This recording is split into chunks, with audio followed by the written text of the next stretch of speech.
Приветствуем вас, друзья, на канале Фактограф. Сегодня мы окунемся в мир загадок и тайн, скрытых под водной гладью. Представьте себе величественные города, некогда полные жизни, сейчас покоятся на дне морей и океанов, окутанные легендами и мифами. Эти затопленные мегаполисы хранят в себе историю, которую мы едва можем себе представить. Как они оказались под водой? Что произошло с их жителями? Ответы на эти вопросы волнуют каждого, кто хоть раз задумывался над этой темой. В этом видео мы погрузимся в атмосферу таинственных руин и увидим захватывающие кадры с глубин. Мы покажем вам Порт-Роял, Тунис-Гераклион, Рунгхольд, Шичен и другие города, которые сегодня скрываются под толщей воды. Но перед этим не забудьте подписаться на наш канал и нажать на колокольчик, чтобы не пропустить новые видео. А теперь хватайте свои акваланги и давайте вместе нырнем в это удивительное приключение.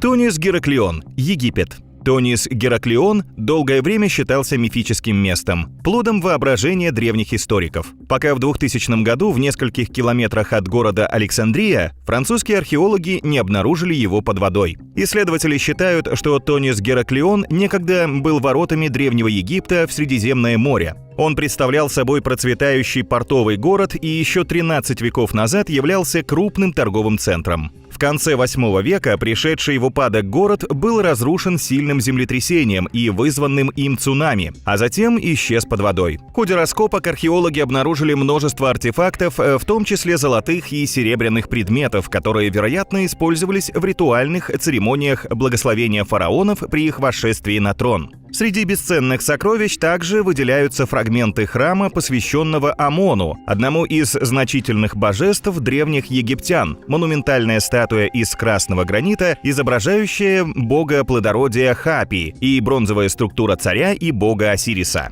Рунгхольд, Германия. По информации The Times, стародавнее поселение было найдено под слоем ила Северного моря. На его территории археологам удалось обнаружить фундамент древней церкви длиной 40 метров и шириной 15 метров. В своей работе ученым частично удалось реконструировать карту города. Но что случилось с этим поселением? Согласно легендам, Рунгхольд или немецкая Атлантида был затоплен во время наводнения святого Марцелла в 1362 году. Историки считают, что этот шторм унес жизни около 25 тысяч человек и уничтожил ряд населенных пунктов. Археологи предполагают, что Рунгхольд был важным городом и портом в Северной Фризии, в районе современной Германии, который в средние века принадлежал датскому герцогству Шлезвиг. В нем могло быть до 500 домов, в которых жило около 3000 человек. На шумных улицах Рунгхольда велась торговля сельскохозяйственной продукцией, рыбой, устрицами, рыболовными сетями и янтарем. И в один момент все кануло в лету. Легенды рассказывали, что шторм стал наказанием жителям за грехи, пьянство, безбожие и гордыню из-за богатства. Ятлит-Ям, Израиль. Это одно из старейших затонувших поселений, когда-либо обнаруженных учеными. Возраст руин Ятлит-Ям по версии современных ученых составляет не менее 9000 лет. Просто вдумайтесь в эту цифру. Обнаружили Ятлит-Ям случайно в 1984 году, когда искали на морском дне остатки затонувших кораблей. Теперь этот древний город непрерывно исследуют ученые. Однако причина затопления Ятлит-Ям остается главной загадкой. Многие исследователи считают, что поселение постепенно ушло под воду из-за таяния ледников и расширения границ Мирового океана. Другие же склоняются к версии внезапного цунами. Несмотря на возраст, город отлично сохранился. Археологи обнаружили остатки прямоугольных домов, очагов, кремниевые орудия труда. Даже скелеты в здешних могилах все еще остаются нетронутыми. Предполагается, что местное население тогда жило на побережье, обрабатывая землю и занимаясь ловлей рыбы для пропитания. Но больше всего вопросов вызывает другая находка – 7 огромных каменных монолитов, установленных полукругом возле пресноводного источника. Каково было их предназначение? Павлопетри, Греция. Город Павлопетри был расположен у берегов южного побережья Лаконии, на острове Пелопоннес. Его история насчитывает уже более 5000 лет. Масштабы города просто поразительны. Его улицы раскинулись на площади порядка 30 тысяч квадратных метров. Павлопетри был открыт в 1967 году исследователем Николасом Флемингом и официально нанесен на карту год спустя командой археологов из Кембриджского университета. Это первый затопленный город, который был исследован с применением трехмерного цифрового моделирования. Его прошлое специалисты обрисовали так. Важный транспортный узел с большими запасами медных рудников, жилыми кварталами, административными зданиями, заводами по производству гончарных изделий, рынками. В общем, богатый сельскохозяйственный район. Но почему процветающий портовый город мог оказаться под водой? Ученые предполагают, что Павло Петри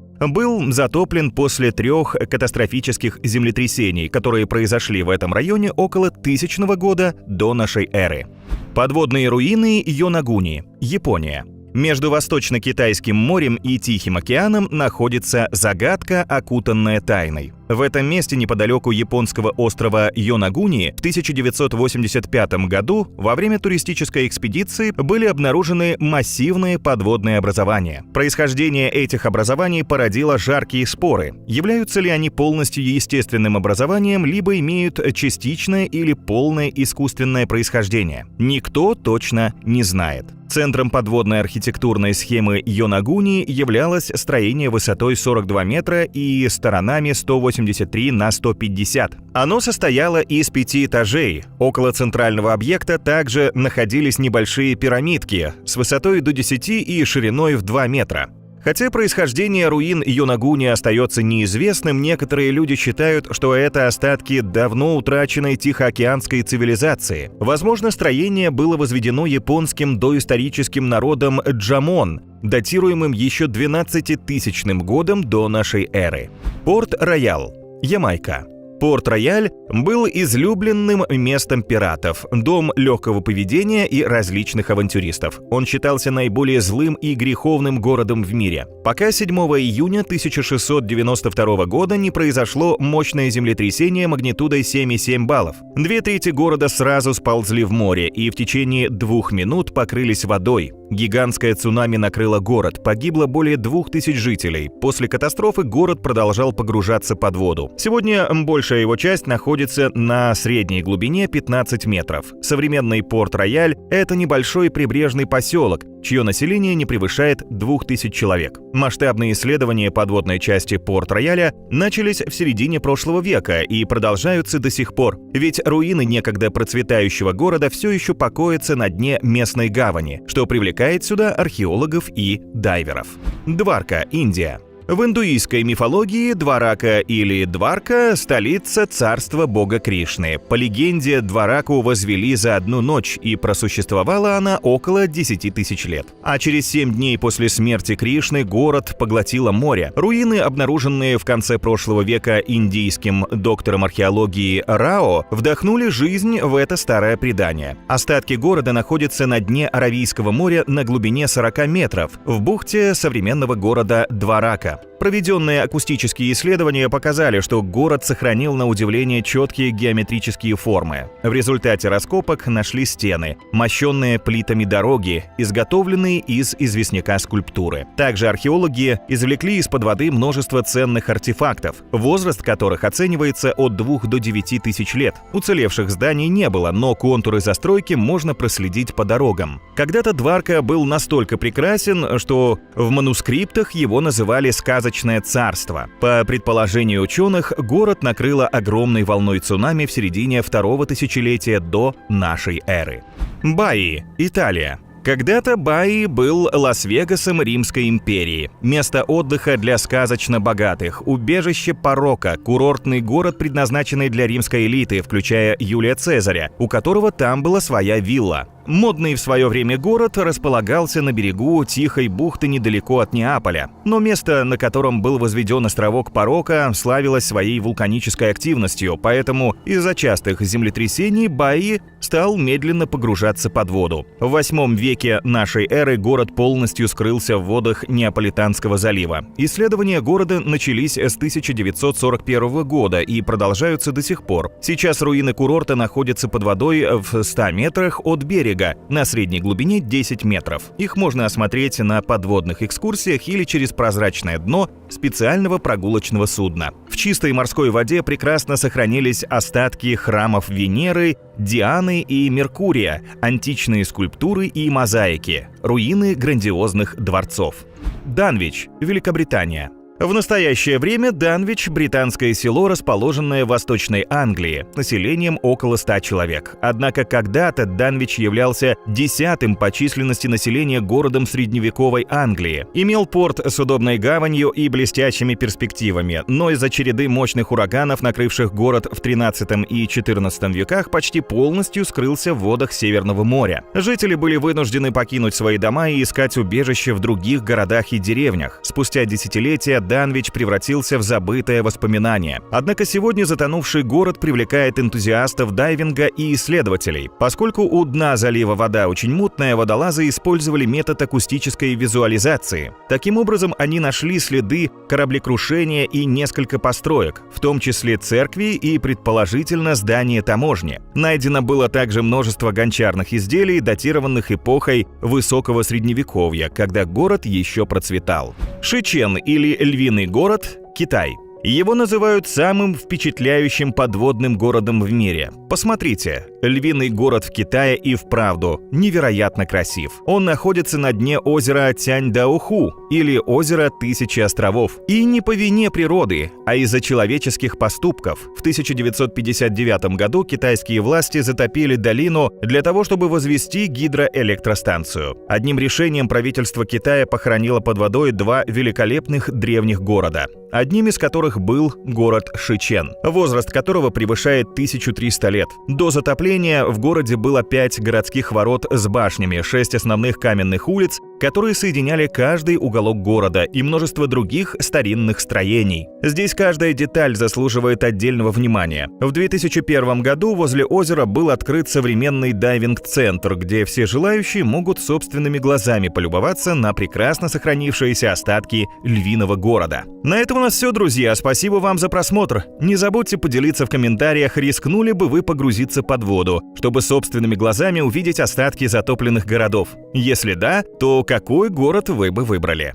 Добро пожаловать, друзья, на канал Фактограф. Сегодня мы пройдемся по истории крупных мегаполисов, от их скромных начал до величественных центров, которые мы знаем сегодня. Что такое мегаполис? Это город с числом жителей не менее 1 миллиона, являющийся экономическим, политическим, культурным центром с развитой инфраструктурой. В этом видео вы узнаете, как с небольших поселений образовались такие крупные города, как Нью-Йорк, Токио, Шанхай, Торонто и другие. Мы расскажем вам, как с течением времени они стали центрами инноваций и разнообразия, и почему миллионы людей выбирают эти города для жизни. Присоединяйтесь к нам, чтобы узнать, как история, культура и технологии переплелись в современных мегаполисах. Но перед этим не забудьте подписаться на наш канал и нажать на колокольчик, чтобы не пропустить новые видео. А теперь давайте начнем. Токио, Япония.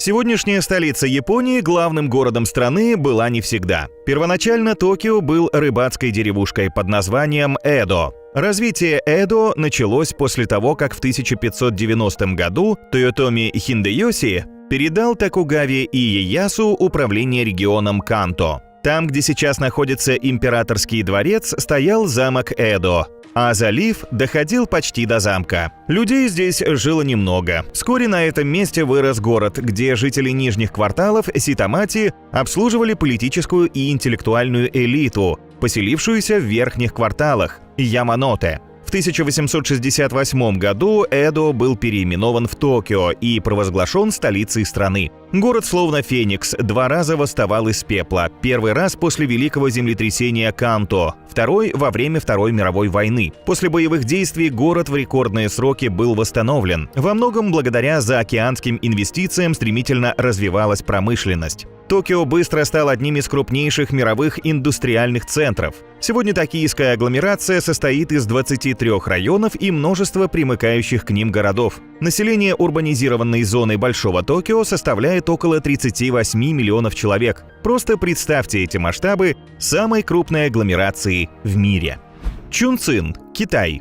Мегаполис Чунцин, что расположен на берегу реки Янцзы, возник около 3000 лет назад. В древности город являлся столицей царства Бай, носил название Цзяньчжоу. Современное название Чунцин, что с китайского переводится как «двойное торжество», появилось в 1189 году. Тогда будущий император сунской династии Чжао Дунь стал князем Чунцина и именно здесь праздновал это событие. В 1891 году Чунцин стал открытым портом, где была оборудована таможня, процветало судоходство, торговля и перерабатывающая промышленность. Постепенно город стал играть роль узлового пункта, связующего юго-запад Китая и верховье Янцзы с внешним миром. В 1929 году Чунцину официально был придан статус города. Долгое время он был под управлением провинции Сычуань, но в 1997 году стал городом центрального подчинения. В настоящее время Чунцин является одним из самых крупных коммерческих центров Китая.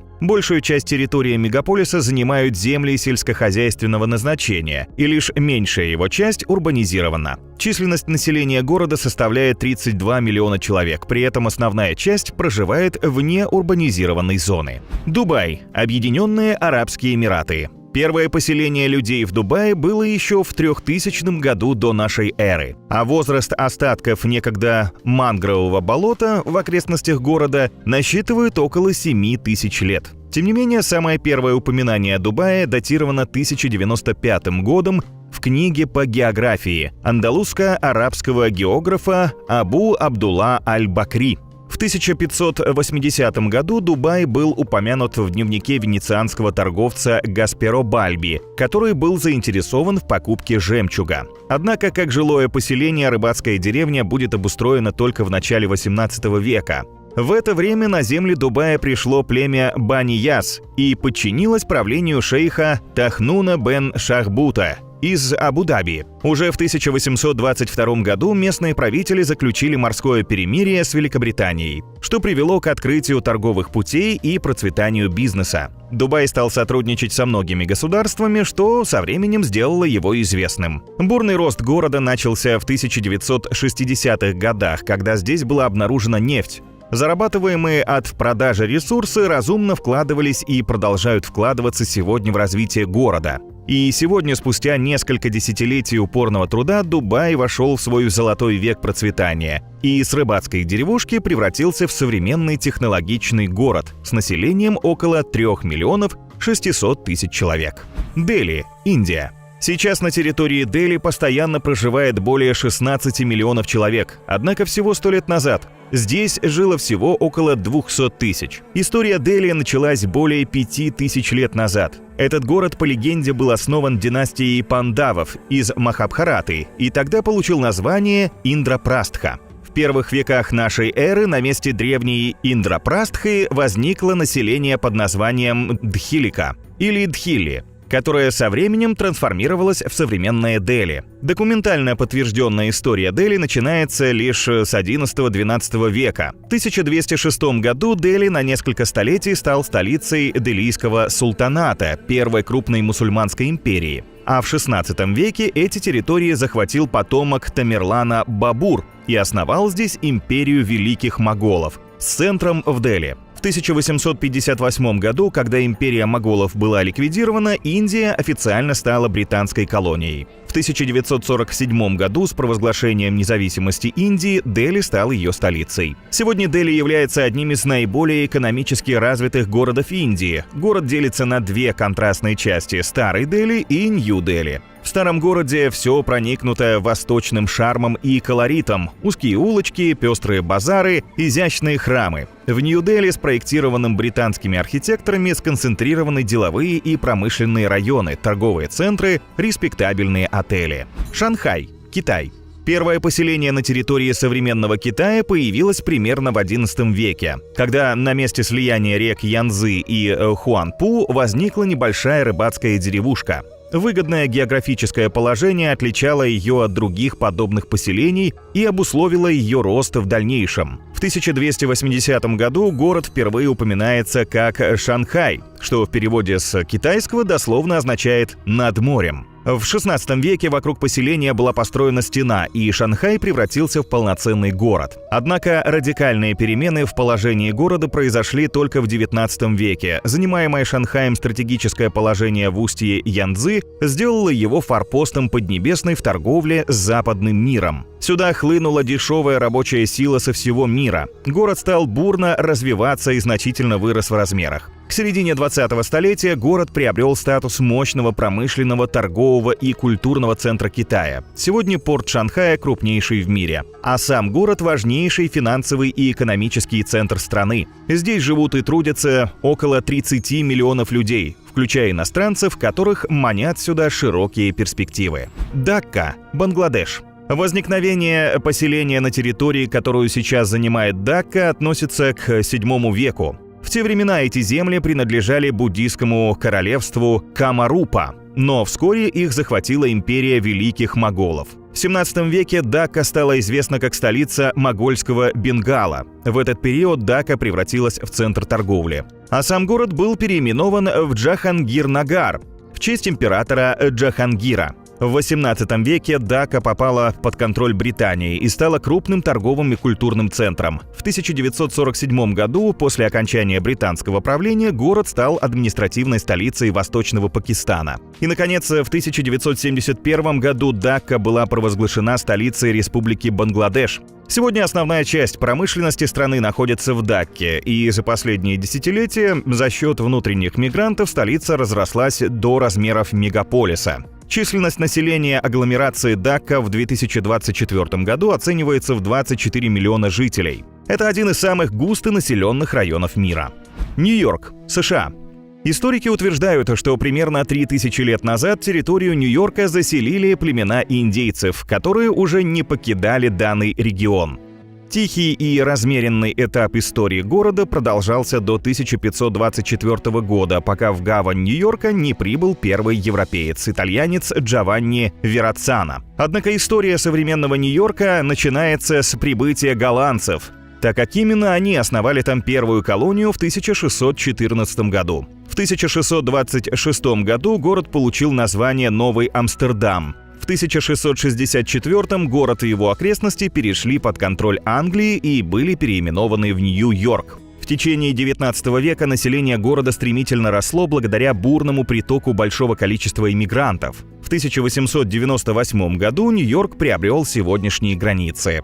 В первой половине XX века город стал мировым центром промышленности, торговли и связи. В 1930-х в Нью-Йорке появились несколько самых высоких небоскребов мира. После Второй мировой войны Нью-Йорк стал неоспоримым мировым городом-лидером. Сейчас Нью-Йорк является суперсовременным мегаполисом с населением в 26 миллионов. В том числе в городских границах проживает 8,4 миллиона человек.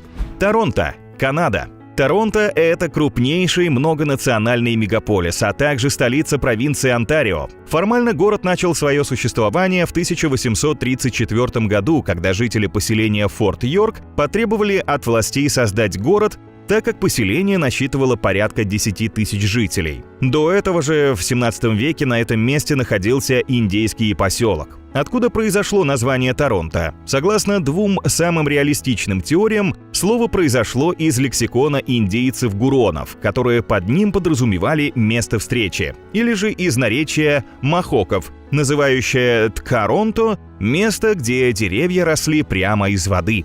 Торонто рос довольно медленно. На конец XIX века он представлял собой еще небольшой малоразвитый городок. Однако уже тогда Торонто стал своеобразным магнитом для мигрантов, которым и остается по сей день. В 1951 году население города достигло 1 миллиона человек. В 1998 к городу были присоединены 5 крупных городских образований и был создан единый мегаполис Торонто. По оценкам населения города в 2024 году составляет почти 3 миллиона человек, а население агломерации Торонто превышает цифру в 6,5 миллионов. Мехико, Мексика. В 1325 году на соленом озере Тескока появилось поселение. Древние ацтеки назвали его Теночтитлан, что в переводе с ацтекского означает «дом кактусовой скалы». Однако в XVI веке в Теночтитлан прибыли испанские конкистадоры, которые развязали войну и буквально уничтожили город и местное население. После завоевания города на его месте была основана столица испанской колонии Мехико. Ровно 3 столетия Мехико и вся Мексика оставалась колониальным владением Испании. В 1821 году Мексика получила независимость, и Мехико стал столицей новообразованной страны. В XIX веке город претерпел быструю модернизацию и рост и стал крупным центром торговли и коммерции в Латинской Америке. В начале XX века Мехико был ареной значительных политических и социальных потрясений. В середине 20 века Мехико подвергся масштабной урбанизации и модернизации. Сегодня Мехико является одним из крупнейших городов мира с населением более 9 миллионов, а в пределах агломерации города проживает 21 миллион человек. Сидней, Австралия. Вплоть до 17 века история Сиднея, как и всей Австралии, покрыта завесой тайны. Однако, когда в 1770 году Джеймс Кук наметил австралийскую береговую линию, жизнь на этом континенте изменилась. Город Сидней был основан в 1788 году адмиралом Королевского флота Англии Артуром Филиппом. Он прибыл сюда во главе первого флота, а Сидней стал местом первого колониального европейского поселения в Австралии. Город был назван колонистами в честь лорда Сиднея, бывшего министром колонии Британии. С 1788 по 1900 год Сидней был столицей британской колонии Новый Южный Уэльс. Город использовался как поселение для ссыльных британских преступников. В течение XIX века город рос и развивался благодаря открытым неподалеку залежам золота. В начале XX века штат Новый Южный Уэльс стал свободным и вошел в состав нового независимого государства Австралия. Сегодня Сидней является крупнейшим многокультурным городом Австралии и крупным международным центром культуры и финансов. Численность населения агломерации Сиднея составляет более 5 миллионов человек. Друзья, приветствуем вас на канале Фактограф. Сегодня мы расскажем вам о крупнейших провалах, которые изменили ход мировых событий и оставили неизгладимый след в судьбах целых наций и даже всего человечества. Можете себе представить, как одна маленькая ошибка может спровоцировать глобальные катастрофы или, наоборот, открыть новые горизонты? В этом видео мы вспомним о тех моментах, когда человеческий фактор сыграл решающую роль, от неудачных военных стратегий до провальных испытаний опасного оружия, от ошибочно расставленных знаков препинания до роковых оговорок. Каждый из этих провалов стал катализатором перемен и уроком для будущих поколений. Готовы к познательному путешествию в прошлое? Но перед этим не забудьте подписаться на наш канал и нажать на колокольчик, чтобы не пропустить новые видео. А теперь поехали! Константинополь был завоеван из-за незапертых ворот. В Средневековье Константинополь был сердцем Византийской империи. Он выдерживал множество осад на протяжении тысячи лет и был практически неприступным городом. Однако в 1453 году под натиском османских войск султана Мехмеда II Константинополь пал. За 2 месяца до этого город был окружен. Казалось, что и в этот раз он выдержит нападение, если бы не открытая калитка, которая сыграла роковую роль. Оказывается, во всей системе укреплений Константинополя было несколько потайных ворот и калиток, которые могли быть использованы для разведывательных вылазок. Согласно сохранившимся документам, 29 мая 1453 года Мехмед начал новую атаку на рассвете в большой спешке. Дело в том, что разведчики принесли султану интересные сведения. Какой-то рассеянный стражник в Константинополе забыл закрыть маленькие ворота Керка-порта. По недосмотру? А может быть, по умышлению? Это стало неважно. Через этот потайной вход армия турок спокойно вошла и захватила город. Османских солдат было намного больше константинопольских, поэтому они быстро смели гарнизон Константинополя и подняли над стенами города флаг Мехмеда. Запятая не в том месте сделала шпинат популярнейшей едой. С детства мы все знаем, что шпинат – полезное растение и самый богатый источник железа среди пищевых продуктов. Различные источники утверждали, что железа в нем около 35 мг на 100 грамм. Оказывается, дело тут не в реальных свойствах овоща, а просто в одной ошибке с запятой. Все началось в 1870 году, когда немецкий химик Эрих фон Вольф изучал свойства и состав шпината. По ошибке вместо 3,5 мг железа на 100 граммов продукта ученый написал космическую цифру 35 мг. Так шпинат обрел звание суперовоща, его стали массово покупать и потреблять люди со всего мира в огромных количествах. Особенно чудодейственные свойства шпината прославились в 30-х годах 20 века, когда появился мультфильм о моряке Попае. Персонаж обожал продукт, поскольку тот даровал ему невиданную силу. Некоторые люди даже считали растение допингом благодаря мифическому обилию железа. На самом деле в 100 граммах шпината содержится от 2,7 до 3,5 миллиграммов железа. Это тоже немало, примерно 25% рекомендуемой дневной нормы для взрослого человека.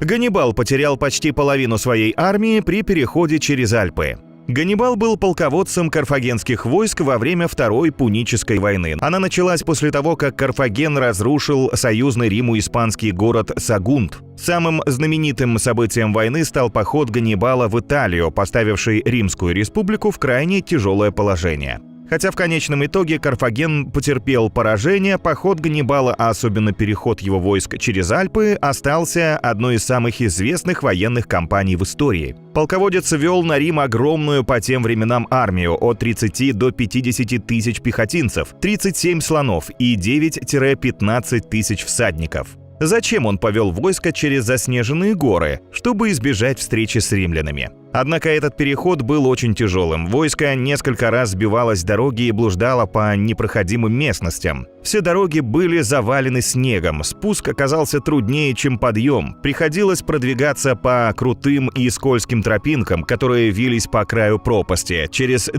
недели Ганнибал привел в Италию 20 тысяч пехотинцев и 6 тысяч кавалерии и несколько слонов. Таким образом, при переходе через перевалы он потерял почти половину своей армии. Ошибки, что погубили людей на «Титанике». «Титаник», самый крупный пассажирский лайнер того времени, считался непотопляемым, но во время его первого и последнего рейса в апреле 1912 года направлявшийся из Саутгемптона в Нью-Йорк лайнер затонул после столкновения с айсбергом. В результате этого погибло более 1500 человек. Однако вряд ли «Титаник» стал бы легендой, если бы на его борту оказалось достаточное количество шлюпок и все пассажиры бы спаслись. По проекту на «Титанике» должно было разместиться 48 шлюпок, однако по настоянию владельцев лайнера, которые были уверены в его непотопляемости, их число было сокращено до 20.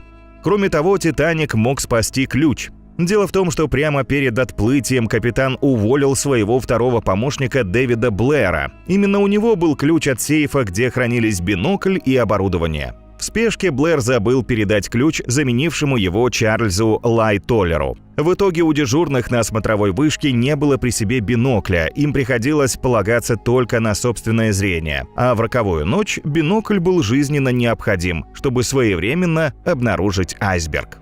Одно слово побудило Трумэна сбросить бомбу на Японию. В июле 1945 года Вторая мировая война фактически подходила к концу. Последним несгибаемым врагом стран антигитлеровской коалиции оставалась Япония. На конференции в Потсдаме японцам было предъявлено требование немедленно капитулировать, в противном случае союзники обещали перейти к решительным действиям. Через несколько дней премьер-министра Японии Кантаро Судзуки застали журналисты и начали расспрашивать, что он думает по этому поводу. Политик ответил «мокусацу», что в одном переводе означает «не придавать значения», а в другом «оставаться в мудром молчании», раздумывать над ответом. Этими словами Судзуки хотел сказать, что Япония не хочет делать поспешных выводов и пока предпочитает соблюдать нейтралитет. Однако уже на следующий день все американские газеты пестрили заголовками, что Япония решила игнорировать требования конференции в Потсдаме. Слова министра исказили во враждебном контексте, хотя имелось в виду совсем другое. Такой ответ оскорбил глав государств. В результате американцы выпустили атомные бомбы по 2 крупнейшим городам противника – Хиросиме и Нагасаки.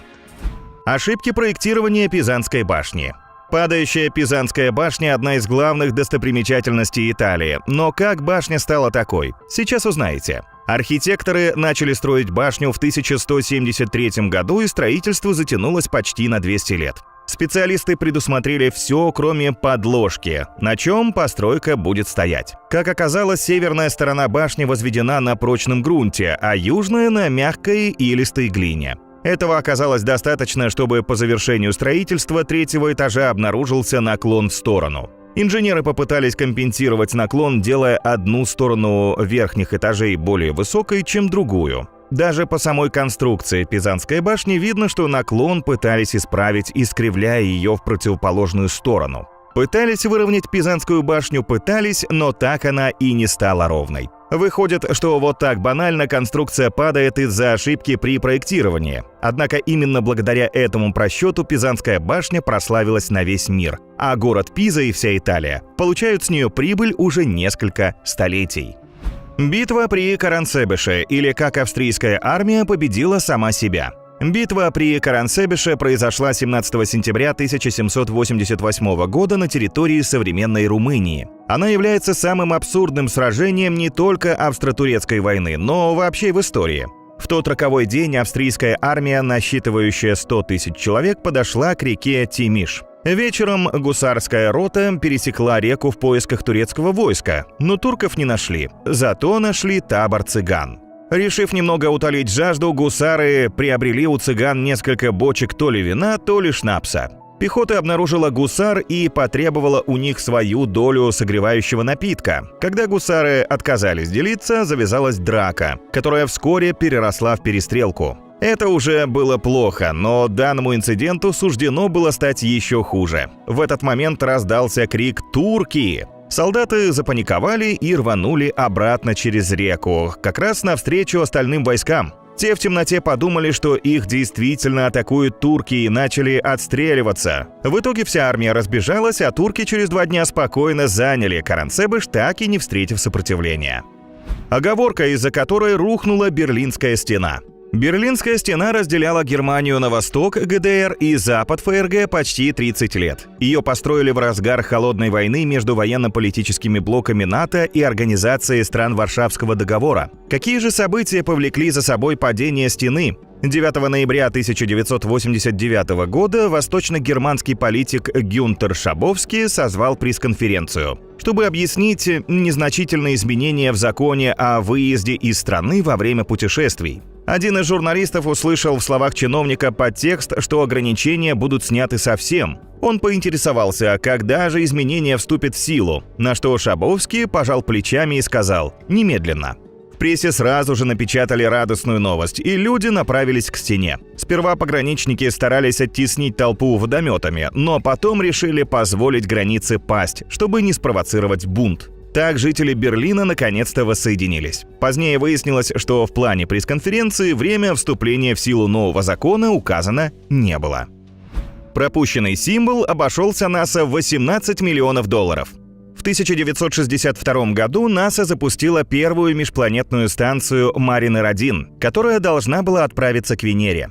Однако Маринер-1 не только не добрался до Венеры, но даже не вышел за пределы земной атмосферы. Во время запуска из-за сбоя в работе радиомаяка антенна ракеты «Атлас» потеряла связь с наземной системой наведения. Тогда управление взял на себя бортовой компьютер, но вместо того, чтобы выправить ситуацию, он сделал только хуже. Двигатели «Атлас» получили целую серию ошибочных команд, и ракета начала сильно отклоняться от курса. Наконец, из соображений безопасности ракету пришлось взорвать. Но что пошло не так? Выяснилось, что все произошло из-за опечатки в управляющей программе. Пресса тут же раздула сенсацию и нарекла пропущенный знак самым дорогим дефисом в истории. Стоимость потерянного аппарата составила $18 миллионов, что с учетом инфляции в настоящее время эквивалентно примерно $180 миллионам.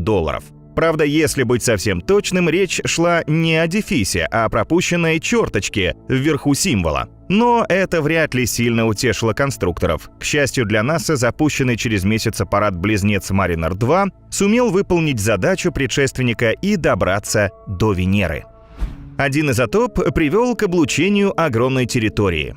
Слово «бикини» у многих ассоциируется с женским купальником или мультсериалом «Губка Боб. Квадратные штаны». Впервые мир узнал это слово в конце 1946 года, когда США начали проводить ядерные испытания в атолле Бикини в Тихом океане. Но мы поговорим о третьем по счету испытании на Бикини, носившее кодовое название «Касл Браво».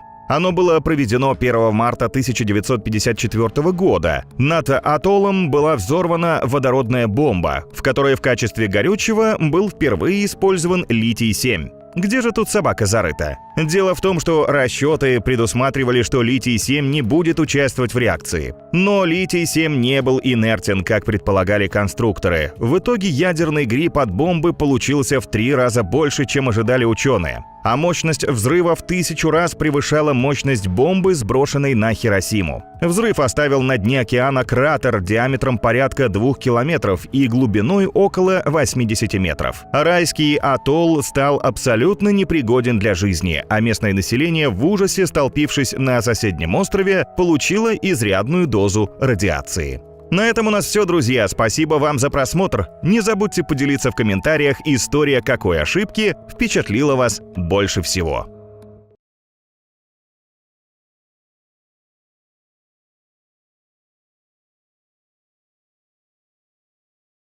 Друзья, всем привет! Рада вас видеть на канале Фактограф. Сегодня мы с вами перелистаем страницы истории, чтобы раскрыть малоизвестные факты, которые могут изменить ваше представление о прошлом. Изучая историю, мы узнаем о великих событиях и выдающихся личностях, но о удивительных и порой курьезных моментах редко говорят.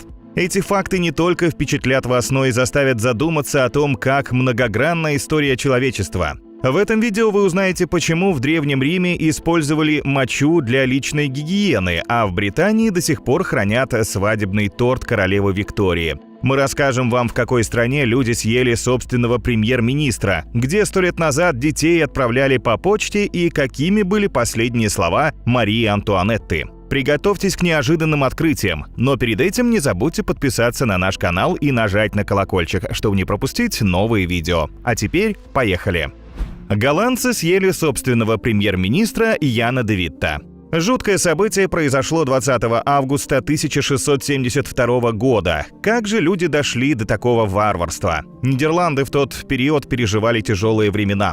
На республику напали одновременно Франция и Англия. Силы атаковавших быстро сломили сопротивление и оккупировали большую часть голландских земель. Затем последовал захват монархистами власти в оставшихся свободных провинциях. 1672 год в голландской истории стал годом бедствий. Общество было полностью деморализовано. На тот момент Ян де Вит занимал пост великого пенсионария. Это что-то вроде премьер-министра 20 лет подряд. После смены власти Яна де Витта заставили отречься от должности. Более того, народ, который раньше любил де Витта, стал винить его во всех бедах. Так премьер-министра не только лишили власти, но и приговорили к изгнанию, а его брата Корнелиса арестовали и обвинили в заговоре. 20 августа Ян де Вит отправился в тюрьму, чтобы попрощаться с братом перед ссылкой, тем самым совершив роковую ошибку. Толпа начала избивать обоих братьев, а затем их жестоко убили. Тела ужасным образом расчленили и употребили в пищу. Вот насколько Яна де Витта возненавидел народ. Мария Антуанетта попросила прощения у своего палача. Казнь Марии Антуанетты, на тот момент бывшей королевы Франции, состоялась в Париже 16 октября 1793 года. Марию Антуанетту, осужденную за предательство, обезглавили на гильотине. Это известный исторический факт. Но знаете ли вы детали этого события? В 4 часа утра королеве зачитали смертный приговор. Палач Шарль-Анри Сансон постриг Марию Антуанетту наголо и надел ей оковы на отведенные за спину руки. Королева сохраняла полное самообладание и вела себя достойно. Поднимаясь на эшафот, женщина, наступив случайно на ногу палачу, произнесла: «Простите меня, монсеньор, я сделала это не специально». После этого она сама положила голову под нож гильотины. Это были ее последние слова. Мария Антуанетта до последнего вздоха оставалась настоящей леди. Свадебный торт королевы Виктории хранят как реликвию почти 200 лет.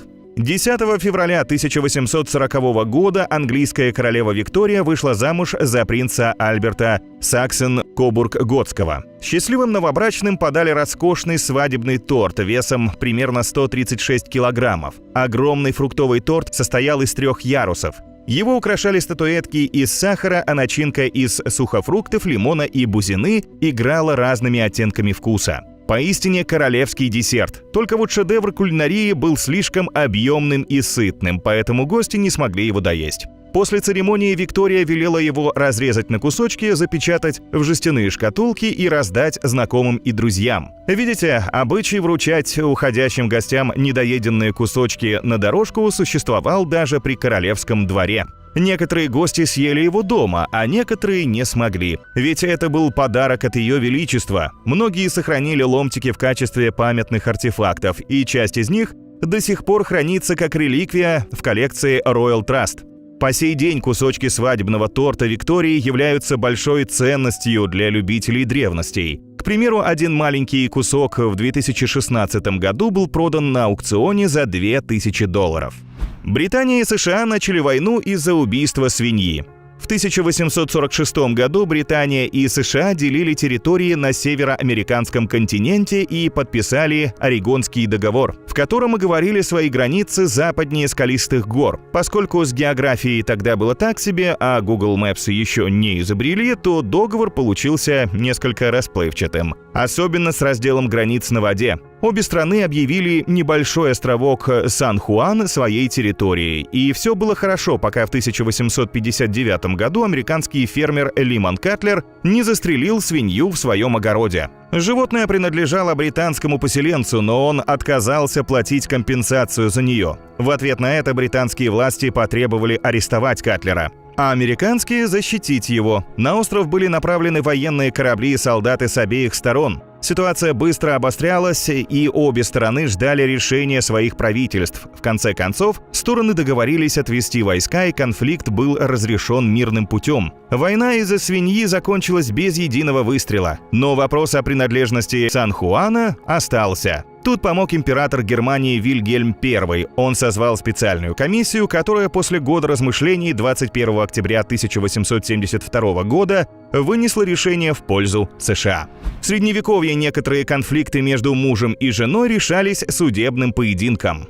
Домашнее насилие – это серьезная проблема. Однако в средневековой Европе решили не запрещать рукоприкладство, а наоборот, сделали законным способом решать споры между супругами. Правила проведения судебных боев между мужем и женой описывался в книге «Фехтбух» – пособие по фехтованию, которую в 1467 году написал дуэлист Ханс Тальхофер. Вооруженный дубинкой мужчина должен был опуститься по пояс в земляную яму. Женщине при этом выдавали мешок с камнями весом примерно в 1,5–2 килограмма. Больше ограничений не было, супруги могли применять любые приемы. Удары по голове, удушение, засовывание женщине дубинки между ног и выкручивание полового органа мужчине было в порядке нормы. Кроме того, правила предусматривали специальную одежду. Состязающиеся муж и жена должны были облачиться в облегающее тело костюмы с капюшоном. Победителя поединка определял судья. Происходящее действо было настолько зрелищным, что собирало огромное количество явно не слабонервных зрителей.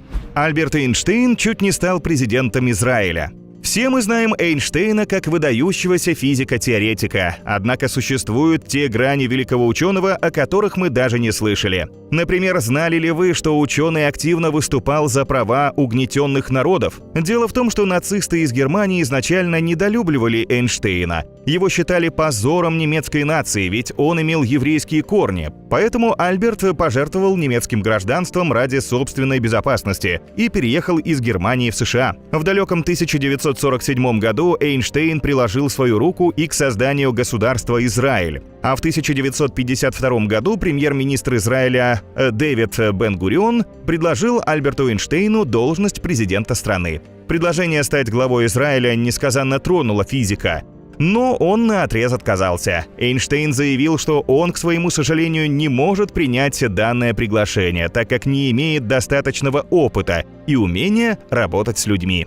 В начале 20 века в США можно было отправить детей по почте. Этот факт ужаснет современных родителей. Но так уж получилось, что в 1910-х годах в США можно было отправить своего ребенка по почте. Точнее, в законе о почте про людей ничего не писали, а значит, и прямого запрета на пересылку детей почтой в нем тоже не было. Только одна оговорка, чтобы посылка весила не больше 22,5 килограммов. Рисковые родители отправляли таким необычным способом детей, скажем, к бабушке на каникулы. Про первый случай написали в Нью-Йорк Таймс и завертелось. Обычно отправленные по почте дети или шли вместе с почтальонами за руку, или те несли их на руках. А почему бы и нет? Ведь пересылка стоила меньше $1, и груз доставлялся прямо в руки. Выходило удобнее и дешевле, чем отправить ребенка на поезде. Только в 1920 году было окончательно запрещено принимать детей для доставки почтой. К счастью, такая практика закончилась благополучно. Неизвестно ни одного случая, когда бы ребенок не добрался до финальной точки или пострадал. Древние римляне использовали мочу для стирки и чистки зубов. Древние римляне оказались весьма интересными ребятами. Они отличились огромной изобретательностью по части использования мочи, поскольку она содержит много аммиака, обладающего отбеливающими и дезинфицирующими свойствами, ее применяли в качестве средства для стирки и чистки зубов. Вам это может показаться странным и отвратительным, но для римлян это был обычный и распространенный способ поддержания гигиены. Со стиркой понятно. Римляне смачивали ткани в свежей моче или использовали ее в качестве добавки к воде. Но как мочой они чистили зубы? Это даже в голове не укладывается. Тем не менее, римляне смачивали губку или мягкую ткань в моче и нежно протирали зубы. Аммиак в моче помогал удалять налет и освежал дыхание. Этот метод был популярен среди богатых и знатных римлян. Они всегда обладали доступом к свежей моче, которая регулярно собиралась из общественных туалетов. Людей в прошлом лечили наркотическими средствами. Более 100 лет назад хлороформ, кокаин, героин и морфий предлагались как эффективные средства лечения практически любой болезни. Эти лекарства широко рекламировали, а купить их можно было фактически в любой аптеке. Например, кокаин был невероятно популярен в конце 19-го, начала 20 века как лекарственное средство и психостимулятор. Сам Фрейд восхищался его свойствами и рекомендовал от многих расстройств. Кокаин добавляли в продукты и напитки. Изготовляли на его основе многочисленные лекарства, в том числе для детей. Даже первый рецепт Кока-Колы включает в себя щепотку листьев коки. После долгого употребления кокаиносодержащего продукта у людей появились серьезные нарушения пищеварения и психики. Галлюцинации, бессонница, не говоря уже о тяжелой депрессии после отказа от него. Помимо кокаина в прошлом были очень распространены лекарства на основе морфия и героина. Их добавляли в сиропы от кашля и применяли для успокоения маленьких детей во время прорезания зубов и других недугов. Также с 1947 года как средство для снятия симптомов астмы и как общее анестезирующее средство применялся хлороформ. Первое в мире селфи было сделано в 1839 году. Если вы думаете, что мода на селфи появилась только с появлением смартфонов, то это не так. На самом деле фотографировать сами себя люди стали практически сразу, как возникла фотография. Да, селфи уже почти 200 лет. Автором первого селфи в истории человечества считается американский химик Роберт Корнелиус. В 1939 году мужчина сфотографировал себя с помощью дагеротипа, прототипа первого фотоаппарата. Получаемые с помощью этой технологии снимки напоминают отражение в зеркале. Их изображение состоит из амальгамы, образующейся при взаимодействии серебра и ртути, поэтому такие фото часто называли зеркалом с памятью. Снимок Роберта очень старый, и, безусловно, время оставило на нем свой отпечаток, но мы все же можем отчетливо разглядеть мужчину. На фото у него задумчивый и немного напряженный вид. Воротник пальто поднят, волосы слегка растрепаны. Чтобы снимок получился таким четким, Роберту пришлось стоять неподвижно в течение 10 или даже 15 минут. Добро пожаловать, друзья, на канал Фактограф. Сегодня мы погрузимся в захватывающий мир археологии и расскажем вам о находках, которые до сих пор вызывают множество вопросов. Каждый день археологи открывают новые артефакты, которые могут изменить наше представление о прошлом. Но некоторые из них остаются неразгаданными головоломками даже спустя многие годы исследований. От загадочных каменных конструкций, древних рукописей до странных фигурок и других необычных предметов, найденных в самых неожиданных местах. Каждое открытие становится поводом для новых теорий и дискуссий. Почему древние люди создали эти артефакты, как они использовались и что они могут рассказать нам о жизни наших предков. Приготовьтесь к путешествию в прошлое, полное тайн и открытий, которые могут изменить наше восприятие истории человечества. Но перед этим не забудьте подписаться на наш канал и включить уведомления, чтобы не пропустить новые увлекательные выпуски. А теперь поехали! Мумифицированные головы животных в храме фараона Рамзеса II, Египет. Археологическая миссия из Нью-Йоркского университета провела раскопки в древнем городе Абидос на территории храма Рамзеса II. И там археологов ждала удивительная и одновременно пугающая находка – более 2000 мумифицированных бараньих голов. Открытие было сделано примерно в 430 километрах к югу от Каира. Помимо бараньих голов, археологи также обнаружили группу мумифицированных собак, диких коз, коров, оленей и страуса. Возраст некоторых находок оценивается в 4300 лет. Но кто и, главное, зачем мумифицировал бедных животных? Есть предположение, что все они служили подношением почившему правителю. Однако умер Рамзес II в 1213 году до нашей эры, а подарки оставили почти через 1000 лет после его кончины. Кроме того, есть версия, что так египтяне пытались провести религиозный ритуал и оживить Рамзеса. Тем не менее, узнать истинное предназначение этих голов не удается до сих пор. Гигантские каменные шары Коста-Рики. В 30-е годы прошлого века недалеко от Тихоокеанского побережья Коста-Рики были найдены загадочные каменные шары идеальной формы. Всего было обнаружено более 300 петросфер. Самые большие достигали 3 метров в диаметре и весили около 16 тонн. А самые маленькие были не больше детского мяча и имели всего около 10 сантиметров в поперечнике. Шары располагались поодиночке группами от 3 до полусотни штук, иногда образуя геометрические фигуры. Ученые предполагают, что их создали представители доколумбовой культуры Дикис в период с 800 по 1550 годы. Хотя сферы могли появиться на островах Коста-Рики и ранее, с какой целью местные жители создавали их и каким образом остается загадкой. Возможно, камни приобрели шарообразную форму естественным путем в результате действия воды. Некоторые археологи полагают, что петросферы являлись символами планет, либо служили для обозначения границ между землями разных племен. Подтверждений никаких нет, ведь ученые не имеют полной информации о местах их первоначального размещения. Коллекция Джульс Руда, Мексика. Эту коллекцию Вальдемар Джульс Руд начал собирать еще в 1944 году, проводя тщательные раскопки близ города Акамбара в Мексике.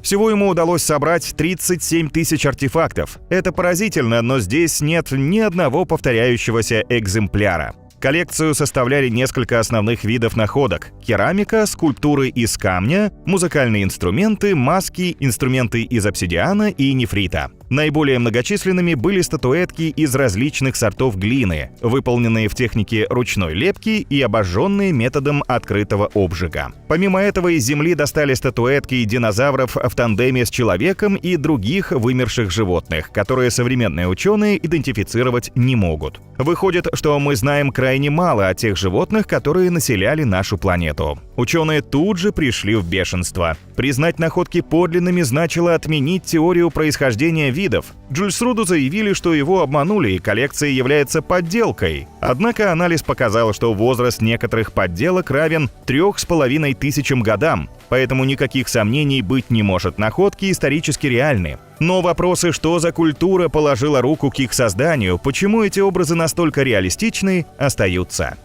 Манускрипт Войнича. Манускрипт Войнича – древняя книга на неизвестном языке, которую в начале 20 века нашел польский антиквар Вильфрид Войнич. Это примерно 240 страниц, испещренных рисунками и загадочными письменами, написанными на пергаменте, довольно обычными в период от раннего Средневековья до 19 века железистыми чернилами. Судя по радиоуглеродному анализу, книга была изготовлена в начале 15 века. Книга не раз переходила из рук в руки, а расшифровать ее пытаются, начиная с 1912 года. Но лингвисты, криптографы, математики всего мира заходят в тупик. Письмена, которые использовал автор, не совпадают ни с одной известной азбукой, да и имя самого автора неизвестно. Некоторые ученые считают манускрипт талантливой мистификацией. Другие уверены, что это осмысленный текст, написанный на исчезнувшем или искусственном языке. Так или иначе, манускрипт Войнича до сих пор пленяет и завораживает, ведь старинная загадка оказалась не по зубам многим поколениям исследователей. Карта Пири-Рейса. Это географическая карта мира, созданная в Константинополе в 1513 году адмиралом турецкого флота Пири Рейсом. Это карта, которой не может быть, и сейчас вы поймете почему. Карта Пири Рейса изображает береговую линию Южной Америки, Северной Америки и Западной Африки, а также несколько смежных островов. Однако на этой карте есть нечто удивительное. Она изображает южную часть Антарктиды с невероятной точностью за 300 лет до открытия Южного континента. Есть реки и горы, которые соответствуют топографическим особенностям южной части Антарктиды. Как такое возможно? На карте Пири Рейса мы видим берег Антарктиды, еще не покрытый льдом, с трудом поддается осмыслению. Ведь современный облик береговой линии Южного континента отличается мощным ледяным покровом, выходящим далеко за пределы реальной суши. Получается, что Пири Рейс пользовался источниками, которые составили люди, видевшие Антарктиду до оледенения. А карта иллюстрирует знания, которые выходят за пределы своего времени. Историки и ученые по всему миру так и не нашли ответ на вопрос: могли ли люди тысячи лет назад плавать от полюса до полюса? Египетские иероглифы в Австралии. Эти загадочные иероглифы на протяжении почти сотни лет были частью местного фольклора. В самом факте их существования не было бы ничего удивительного, если бы не одно «но». Оказалось, что эти иероглифы являются древнеегипетскими. Надписи выполнены на отвесных скалах, разделенных расщелиной. Всего в 100 километрах на север от Сиднея было найдено 250 иероглифов. Часть из них легко узнаваема, а часть нет. Причем относятся они к самой архаичной из известных нам форм древнеегипетской письменности. Как они здесь оказались и кто их высекал? Ответа нет. Да и о присутствии древних египтян в Австралии в учебниках по истории не упоминается. Однако, по мнению специалистов, египтяне обладали очень развитым по тем временам морским флотом и вполне могли доплыть на своих судах до Австралии. Эти открытия представляют собой настоящий перелом в научном историческом познании нашего мира. А может, все это не имеет никакого смысла? Может, это просто современное декоративное граффити с использованием египетских знаков? Так много вопросов, так мало ответов. Карнакские камни, Франция.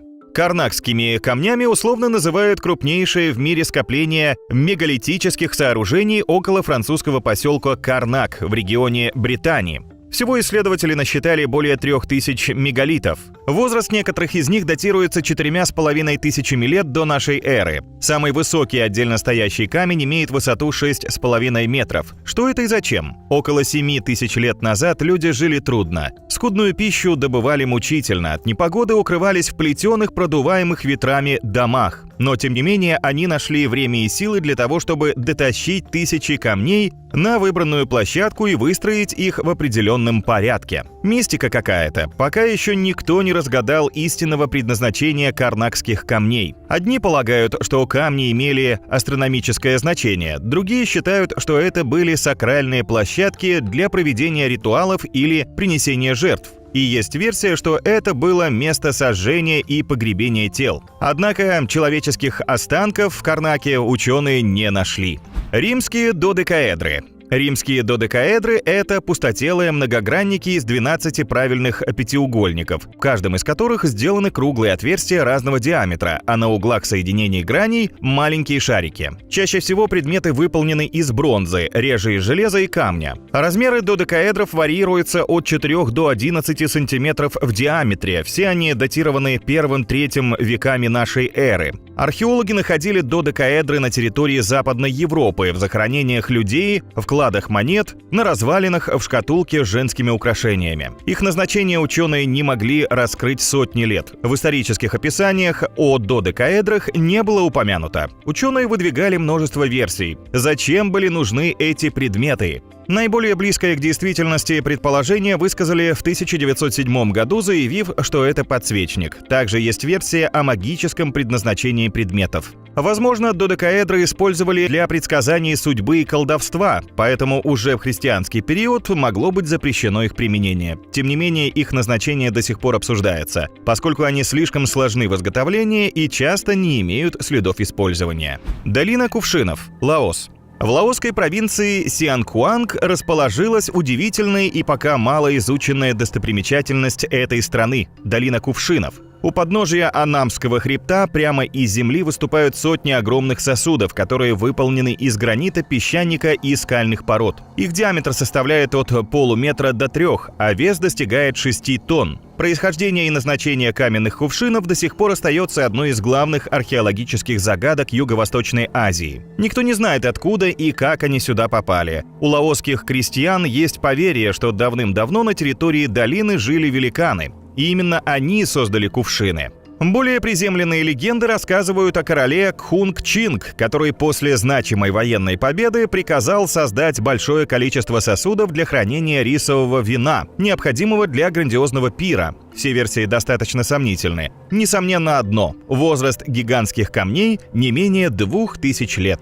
Камень Кочно, Шотландия. Эта массивная каменная плита была обнаружена в 1887 году преподобным Джеймсом Харви, неподалеку от шотландского городка Уэст-Дарбантершир. Размеры камня Кочно 13 на 8 метров. Сама плита украшена петроглифами в виде кругов, линий и спиралей. Именно такая картина с преобладанием окружностей уникальна и нигде более не встречается. В научной среде до сих пор не утихают споры о том, что же изображено на камне. Карта звездного неба? А может, это ритуальный алтарь, чьи выемки наполнялись вином, молоком или кровью? Кто-то и вовсе считает, что Кочно – это портал между миром живых и мертвых, на котором нарисована инструкция по реинкарнации. Но все-таки большинство ученых сходятся во мнении, что замысловатые рисунки спиралей, линий и колец – это особый вид доисторического искусства, образцы которого можно увидеть во многих странах мира. Однако понять истинное предназначение камня Кочно пока не удалось. На этом у нас все, друзья. Спасибо вам за просмотр. А как вы думаете, есть ли у человечества шанс разгадать все головоломки? Делитесь с нами в комментариях. Приветствуем вас, дорогие зрители, на канале Фактограф. В этом видео мы расскажем вам поразительные истории о выживании, которые способны вдохновить и потрясти.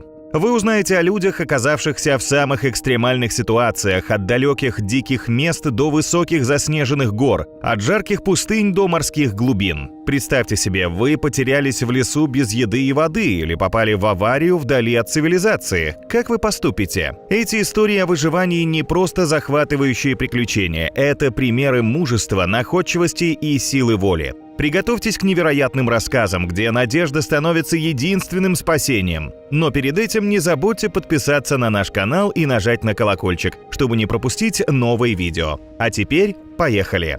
Аарон Ралстон – альпинист, который отрезал себе руку. Аарон Ралстон – американский альпинист и путешественник, мучительный опыт которого лег в основу фильма «127 часов» режиссера Дэнни Бойла. Фильм получился настолько близким к реальности, что на первых показах несколько зрителей потеряли сознание, увидев последнюю сцену. А реальная история началась в апреле 2003 года, когда любитель приключений Аарон Ралстон отправился в одиночный поход в глубины каньона Блю Джон в штате Юта. Когда мужчина спускался в каньон, огромный камень скатился на него и зажал его правую руку между каньоном и валуном, в результате чего он оказался в ловушке. Там не было мобильной связи, и никто не знал, где Ралстон находится. Он пытался выбраться, но безуспешно. Ралстон провел в ловушке 127 часов, почти 5,5 дней, в течение которых записывал видеодневник и оставлял прощальные записки для своих родных и друзей. В конце концов, мужчина решился на отчаянный шаг. Он сломал свои кости в запястье и отрезал онемевшие мягкие ткани тупым карманным ножом. Потеряв много крови, Аарон Ралстон все же смог выбраться из каньона и встретиться с другими туристами, которые вызвали ему помощь. Юлиана Кёпке – девушка, выжившая в жуткой авиакатастрофе.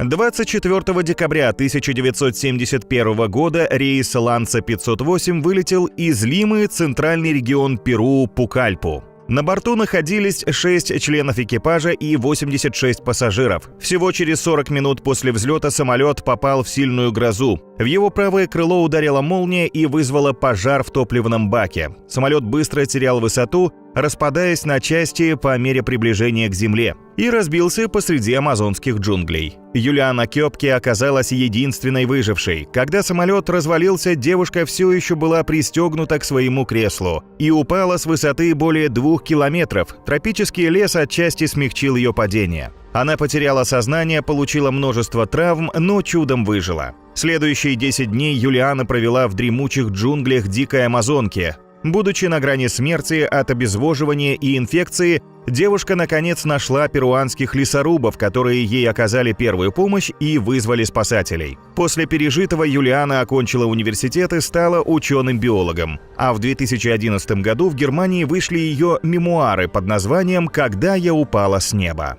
Анджела Эрнандес выжила после падения на джипе с 60-метровой скалы.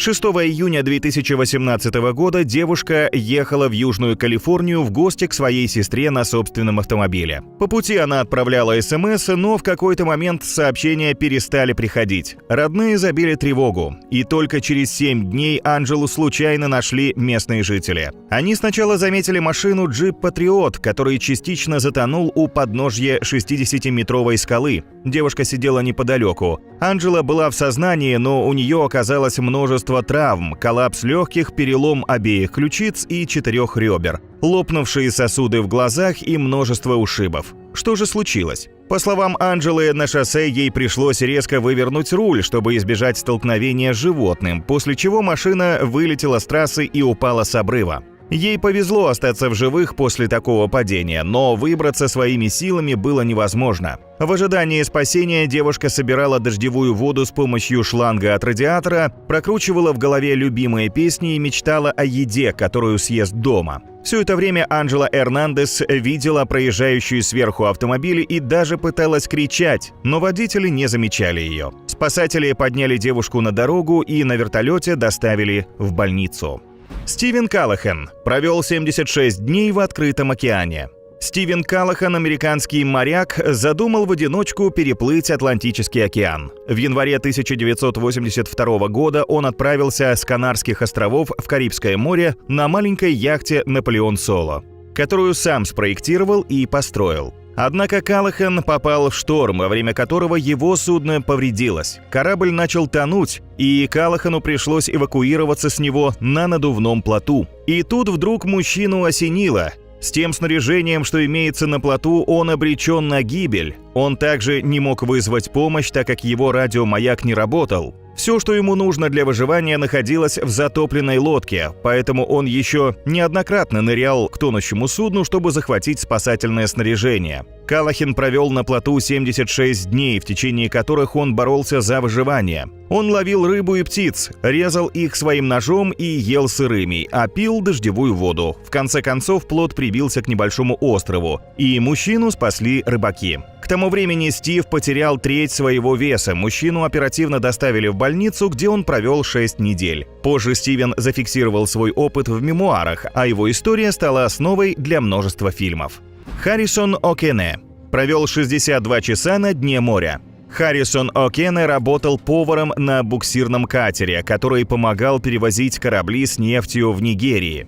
Всего на борту было 12 человек. 26 мая 2013 года в 5 часов утра по местному времени начался сильный шторм. Корабль опрокинулся и быстро пошел ко дну. Спасатели 3 дня не могли подобраться к судну из-за шторма. Да и они не торопились, ведь были уверены, что все члены экипажа погибли. Но кто знал, что один человек ждал своего спасения? В момент крушения судна Харрисон О'Кенне был в туалете. Сначала он услышал шум и не понял, что происходит. Затем на него начали падать вещи с потолка. Потом он услышал крики своих коллег, которые пытались спастись. Когда судно перевернулось и под ноги начала течь вода, он понял, что катер утонул. Как О'Кенне удалось спастись? Он нашел убежище в одном из помещений, где образовался воздушный карман, и куда не добиралась вода. Из подручных материалов мужчина сделал небольшой плот, чтобы держаться на плаву в холодной воде. А теперь представьте, каково было удивление спасателей, прибывших за телами, когда Харрисон О'Кенне схватил одного из них за руку.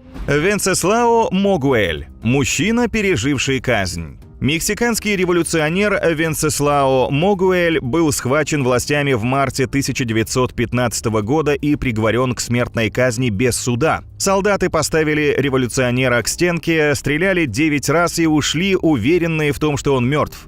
Сомнений не было, ведь один из палачей произвел контрольный выстрел в голову Венцеслао, который должен был гарантировать смерть. Но Венцеслао не только выжил, а дождавшись ночи, он прополз 3 квартала, пока не добрался до своих. Его нижняя челюсть превратилась в кровавое месиво, раны были тяжелыми. К сожалению, восстановить часть черепа не удалось, и мужчина проходил до конца жизни с ужасным шрамом на все лицо. Но, к счастью, больше никаких обвинений Венцеслао Могуэлю не выносили, а в 1930-е годы о нем начал говорить весь мир. Сначала биографию Могуэля опубликовал ученый и литератор Сантьяго Мендес Эспадас, а в 1937 году Венцеслао был приглашен на популярную американскую радиопередачу Роберта Рипли «Ripley's Believe It or Not». Анна Богенхольм провела 80 минут подо льдом. Шведский хирург Анна Богенхольм каталась с друзьями на лыжах в Норвегии в 1999 году. Когда она не справилась с управлением, упала на спину и головой вперед провалилась сквозь 20-сантиметровый слой льда, счет шел на минуты. Но никто не ожидал, что этих минут будет 80. Только ноги и лыжи Анны оставались над водой, в то время как голова и туловище девушки оказались подо льдом. Ее одежда наполнилась ледяной водой, и она оказалась в ловушке. Прежде чем позвать на помощь, друзья пытались вытащить ее, но все было тщетно. К счастью, Анна попала в воздушный карман между льдом и водой и смогла дышать в течение 40 минут. Когда через 80 минут ее вытащили, у нее не было признаков жизни. Как выяснилось позже, температура ее тела снизилась до 13,7 градусов Цельсия. Вода не циркулировала, она не дышала. Анну доставили в больницу. Чтобы вернуть девушку к жизни, потребовались сотни врачей из ближайшего госпиталя и 9 часов. Еще 2 месяца она восстанавливалась. Анна полностью излечилась. Что это, если не чудо?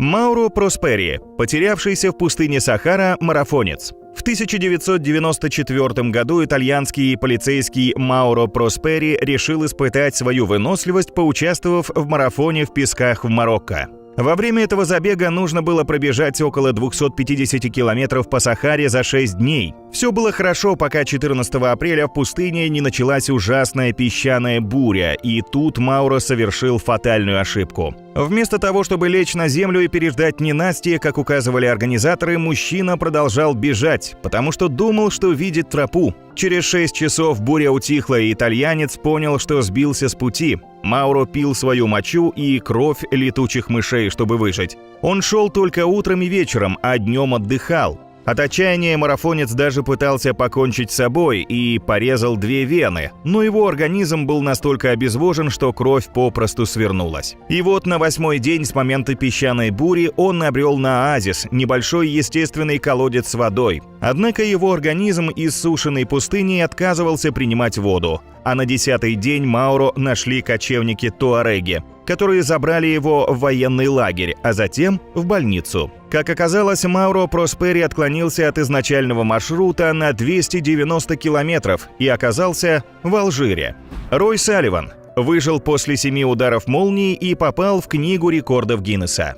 Говорят, что молния никогда не ударяет в одно место дважды, однако американского лесничего Роя Салливана молния ударила 7 раз, и он смог выжить. Впервые Роя ударила молния в 1942 году. Она попала в правую ногу, и Салливан лишился ногтя на большом пальце. Спустя 17 лет мужчина от удара молнии остался без бровей и потерял сознание. В 1970 году 3-я молния привела к травме плеча. В 1972 от удара молнии загорелись его волосы. В 1973 молния попала точно в голову Роя, когда он ехал по лесу. Волосы снова загорелись, ноги парализовало и его выкинуло из машины. Через 3 года еще один удар привел к травме лодыжки, и, наконец, последний удар молнии отправил Салливана на больничную койку с ожогом груди и живота. Несмотря на рекорд, Салливан не получил никакого признания в обществе. Люди боялись находиться рядом с ним из-за страха получить такой же удар молнией. Жизнь рекордсмена закончилась трагично. Он покончил с собой, выстрелив себе в живот.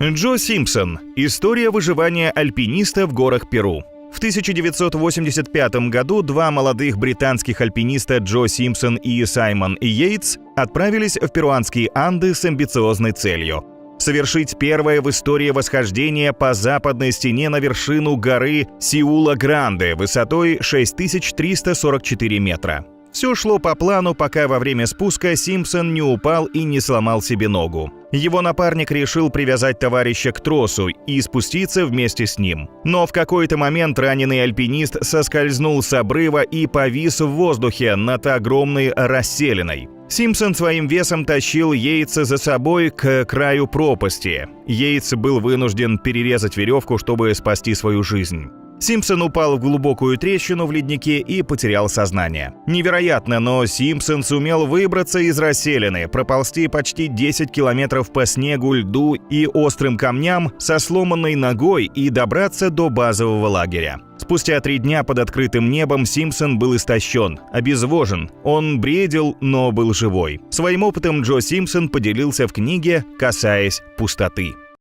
Привет, друзья! Рада вас видеть на канале Фактограф. В этом видео мы расскажем о самых невероятных, необычных и порой даже жутких научных экспериментах, которые когда-либо проводились. От экспериментов с человеческим телом и животными до сжигания алмазов и ядерных испытаний в космосе. Эти исследования не только поражают воображение, но и меняют наше понимание о мире вокруг нас. Мы познакомим вас с учеными-новаторами, чьи смелые шаги прокладывали путь к будущему. Приготовьтесь к захватывающим историям, которые впечатляют, вдохновляют и заставляют задуматься о том, что наука — это не только строгие формулы и скучные лаборатории, но и бесконечные эксперименты, полные неожиданных поворотов. Но перед этим не забудьте подписаться на наш канал и включить уведомления, чтобы не пропустить наши следующие выпуски.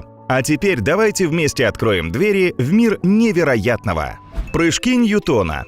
В детстве Исаак Ньютон был довольно хилым и болезненным мальчиком. В играх на свежем воздухе он обычно отставал от сверстников. Однако с ранних лет будущий ученый обладал нестандартным мышлением. Так его первый научный эксперимент произошел в юном возрасте. Но начнем с предыстории. 3 сентября 1658 года скончался английский революционер Оливер Кромвель. В этот же год над английскими землями наблюдался просто сумасшедшей силы ветер. Ветер был настолько сильным, что суеверные англичане твердили, что это дьявол явился, чтобы забрать душу Кромвеля. В то же время в графстве Грентэм, в котором жил Исаак Ньютон, дети решили посоревноваться в прыжках в длину. Сам же будущий физик, не имея физического преимущества, решил схитрить. Заметив, что прыгать лучше по ветру, чем против него, Исаак обскакал всех соперников. Позже он занялся опытами. Записал, на сколько футов удается прыгнуть по ветру, на сколько против ветра и на какую дальность он сможет прыгнуть в безветренный день. Таким образом, Ньютон смог выразить силу ветра в футах. Вскоре Ньютон стал великим физиком, но его первый эксперимент с прыжками относится к сфере метеорологии.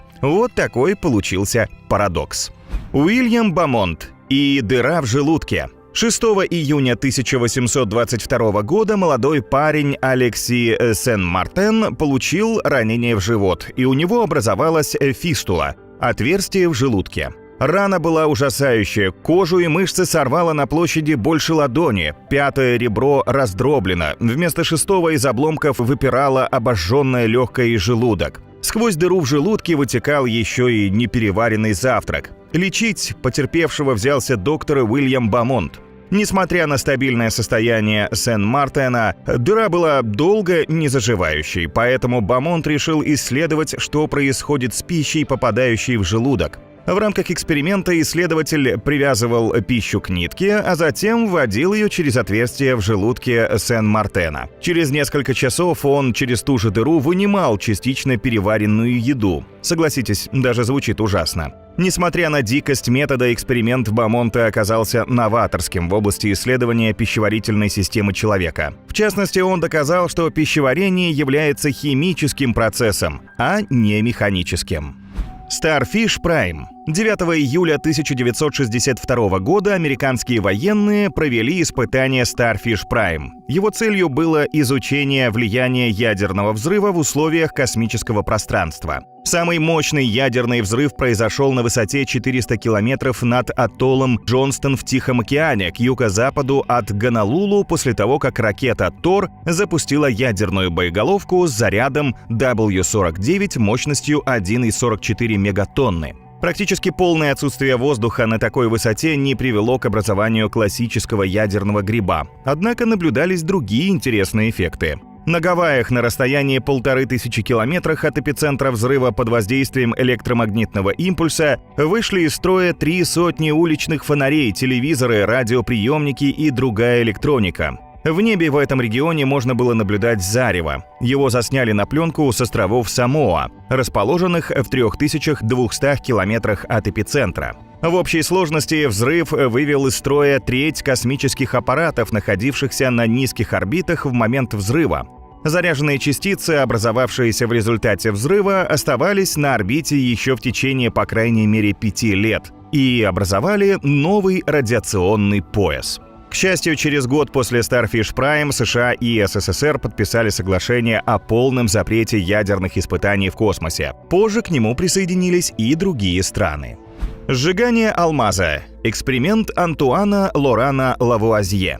Вопрос, горит алмаз или не горит, мучил ученых очень давно, пока в 1772 году французский химик Антуан Лоран Лавуазье не решился провести эксперимент на открытом воздухе неподалеку от Лувра, на глазах у зрителей. Для этого Лавуазье построил гигантскую установку с 2 линзами, которые концентрировали солнечные лучи. Ученый, продвигая свою новую кислородную теорию горения, поместил алмаз в стеклянный герметично запаянный сосуд с кислородом. Когда крупные линзы нагрели камень, алмаз неожиданно исчез. Однако масса уже пустого сосуда не изменилась.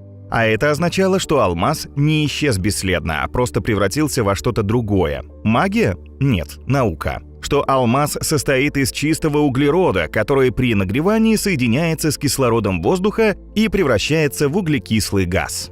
Эксперименты Габриэля Борье с отрубленной головой. Доктор Жозеф Игнас Гильотен является создателем гильотины, самого гуманного способа казни по меркам Средневековья.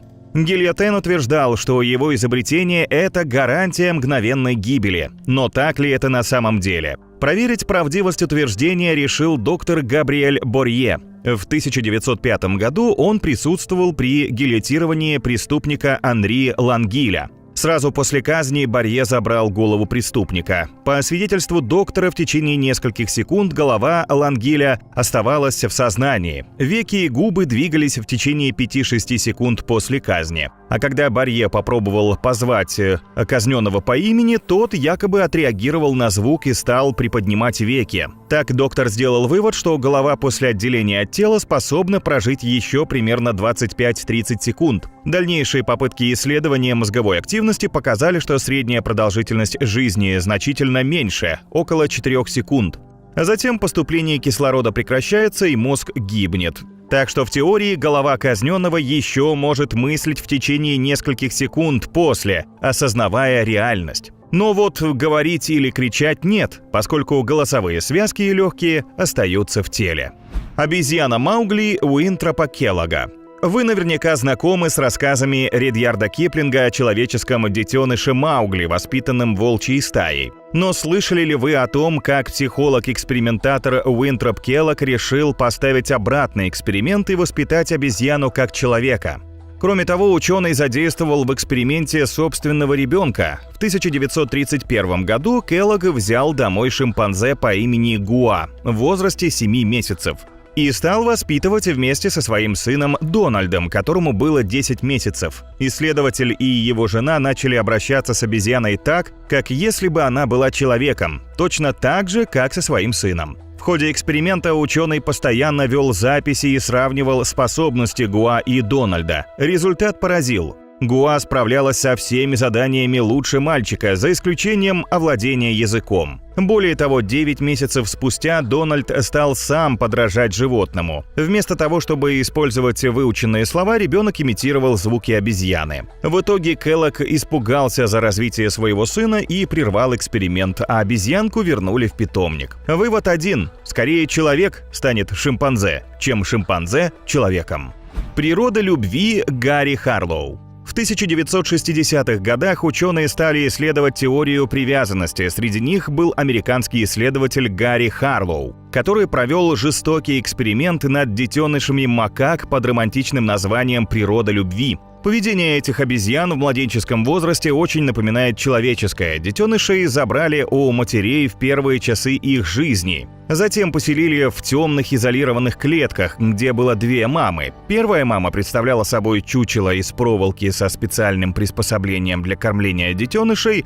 Вторая мать кормить обезьянок не могла. Зато она была сделана из мягкой ткани. После еды животные предпочитали находиться рядом с мягкой мамой. Макаки прижимались к мягкой ткани, старались ее обнять и взобраться на ручки. На основании этого эксперимента был сделан вывод, что тактильный контакт является для малышей гораздо более необходимым, чем потребность в пище. Это объясняет и привязанность детей даже к плохим родителям. Эксперимент Христофора Бейс-Баллота с музыкантами и поездом. В 1842 году австрийский физик Кристиан Доплер выдвинул предположение о том, что частота световых и звуковых колебаний должна меняться для наблюдателя в зависимости от того, движется ли источник звука от наблюдателя или к нему. В 1845 году голландский метеоролог Христофор Бейс-Баллот решил проверить гипотезу Доплера. Он нанял паровоз с грузовой платформой, посадил на платформу 2 трубачей и попросил их держать ноту соль. Почему нужны были именно 2 трубача? Для того, чтобы один из них мог набирать воздух, пока другой тянет ноту. Таким образом, звук не прерывался. На перроне железнодорожной станции метеоролог разместил несколько музыкантов без инструментов, но с абсолютным музыкальным слухом. Затем паровоз стал с разной скоростью возить платформу с трубачами мимо перрона со слушателями. А те отмечали, какую ноту слышат. Потом наблюдателей заставили ездить, а трубачи играли стоя на перроне. Просто представьте лица случайных прохожих, которым посчастливилось увидеть этот странный концерт. Через пару дней эксперимент завершился, и гипотеза Доплера подтвердилась. Изучение походки цыпленка с вантузом на попе. Если вы думаете, что это прикол, то нет. В этом эксперименте есть смысл, и сейчас вы поймете почему. Вопрос, каким образом передвигались динозавры, давно волнует палеонтологов. Для того, чтобы смоделировать их походку, используются сложные компьютерные программы, рассчитывающие вес животного, скорость передвижения, давление стопы на грунт и множество других показателей. Исследователи из университета Чили и Чикагского университета решили обойтись без лишних технологических сложностей и не прогадали. С помощью липучки они прикрепили к цыплятам импровизированные хвосты, изготовленные из композитных материалов. На вид они напоминали вантуз. Масса такого хвоста составляла около 15% от общего веса птицы, что соответствует предполагаемому соотношению массы хвоста к телу у тираннозавров. Цыплята с искусственными хвостами были засняты на камеру, чтобы исследователи могли наблюдать за изменениями в их походке. Результаты были убедительны. Хвост действительно заставлял его обитателя передвигаться иначе, поскольку меняется угол между костями бедра и голени. Кроме того, эксперимент подтвердил эволюционное родство между современными птицами и динозаврами. Гендерная теория доктора Джона Мани. Психолог Джон Мани считал, что гендерная идентичность – социальный конструкт, который формируется в психике человека в результате воспитания. Период с 0 до 2 лет он называл гендерными воротами и считал, что родители могут повлиять на гендерную идентичность своего ребенка, даже если с его биологическим полом нет никаких вопросов. В 1960-х годах к Мани за помощью обратилась семья Реймер. Их 8-месячному сыну Брюсу сделали неудачную процедуру обрезания и серьезно повредили половой орган. Врач предложил кардинальное решение – поменять ребенку пол. Мальчику давали гормональные препараты, воспитывали как девочку и изменили имя. Теперь Брюс стал Брендой. В подростковом возрасте мальчик узнал правду о себе и встал на длинную дорогу реабилитации. Пытаясь избавиться от воспоминаний об эксперименте, он взял себе новое имя Дэвид. Дэвид перенес операцию по восстановлению мужских половых органов, а потом даже женился. После 30 лет Дэвид стал все чаще впадать в депрессию. Он потерял работу и расстался с женой. В 2004 году Дэвид Реймер покончил с собой, выстрелив себе в голову. Так научный эксперимент сломал жизнь человеку, тем самым подтвердив, что гендер нельзя привить. Практически все важные научные открытия были сделаны в ходе экспериментов. Некоторые из проводимых учеными опытов со стороны казались очень странными, другие — жуткими, а часть экспериментов вовсе была проведена случайно. Тем не менее, так люди пытались найти истину. Добро пожаловать, друзья, на канал Фактограф. Сегодня мы расскажем о самых сумасшедших и странных сектах в истории, которые оставили свой след в сознании людей и стали предметом шокирующих рассказов. Безумные правила, выходящие за все моральные рамки, фанатичные последователи, готовые на все ради своих верований, и опасные лидеры, обладающие харизмой, способные завораживать целые массы. Эти секты не просто группы, это целые миры, где знакомые нам законы общества и моральные нормы теряют свое значение. Мы поведаем о самых известных и устрашающих культ-организациях, их идеологиях и шокирующих поступках. Подготовьтесь к захватывающему путешествию в мир, где страх и вера идут рука об руку. Но перед этим не забудьте подписаться на наш канал и включить уведомления, чтобы не пропустить ни одной истории. Дети Бога. Одна из самых извращенных сект 20 века появилась в 1968 году в США под руководством Дэвида Берга. Она состояла преимущественно из хиппи, решивших основать свое учение. Главной заповедью детей Бога стал закон любви. Доктрина, поощряющая любые действия сексуального характера, если они продиктованы искренней жертвенной любовью. Этот закон стоял выше любых христианских догм. Любовь была превыше всего. Каждый член общины от 16 до 21 года мог в любой момент совокупиться с другим членом общины этого возраста. Взрослый член группы мог иметь секс с любым другим взрослым противоположного пола, и это поощрялось вне зависимости от семейного положения. Не хотите делиться любовью? Тогда получаете ярлык эгоистичных и нелюбящих. Кроме того, женщины общины практиковали религиозную проституцию или рыбалку флиртом. С помощью интимных услуг они привлекали в секту новых членов. Открытая сексуальность конфессии, растление малолетних и принуждение ее членов к сексуальному контакту стало причиной многочисленных судебных разбирательств в 90-е годы. Некоторые догмы верования были пересмотрены, и в настоящее время последователи секты «Дети Бога» все еще существуют во многих странах мира. Храм народов или Народный храм. Религиозная организация «Храм народов» была основана американцем Джимом Джонсоном в 1955 году в США. Джонс принимал к себе людей всех национальностей, проповедовал христианство с примесью коммунизма и идеи социального равенства. Нищие, бездомные, наркоманы, проститутки – все они шли в Храм народов ради идей и социальных льгот. У секты были свои бесплатные детские сады, школы, дома престарелых. Со временем начали распространяться слухи, что Джонс избивал, угрожал и манипулировал своими последователями. Его проповеди были похожи на политические митинги. В 1970-х годах члены секты решили уехать из страны. Они взяли в аренду участок в джунглях Гайаны и основали поселение под названием Джонстаун. Чтобы сделать из пустующей земли цветущий город, члены секты ежедневно тяжело работали. И когда некоторые из них решили сбежать, Джонс совершил невообразимый поступок. Организовал самое массовое самоубийство 20 века. 18 ноября 1978 года лидер секты собрал обитателей лагеря и каждому вручил шприц и стаканчик с красной жидкостью, виноградным соком с цианистым калием. Погибло более 900 человек, в том числе почти 300 детей. Самого Джонса нашли с пулевым отверстием в голове. Небесные врата. Американскую секту «Небесные врата» организовал техасец Маршалл Эпплуайт и его родственная душа Бонни Нэттлс. Организация, которая просуществовала с 1975 по 1997 год, была удивительной смесью из научной фантастики, христианского учения и собственной философии ее лидера. По словам Эпплуайта, Иисус Христос был инопланетянином, который давно прибыл на Землю. Он был убит, а затем воскрес в более превосходной эволюционной форме и с помощью космического корабля переместился на родную планету. Эпплвайт учил, что люди способны повторить этот путь, если в своем мирском существовании будут следовать определенным запретам.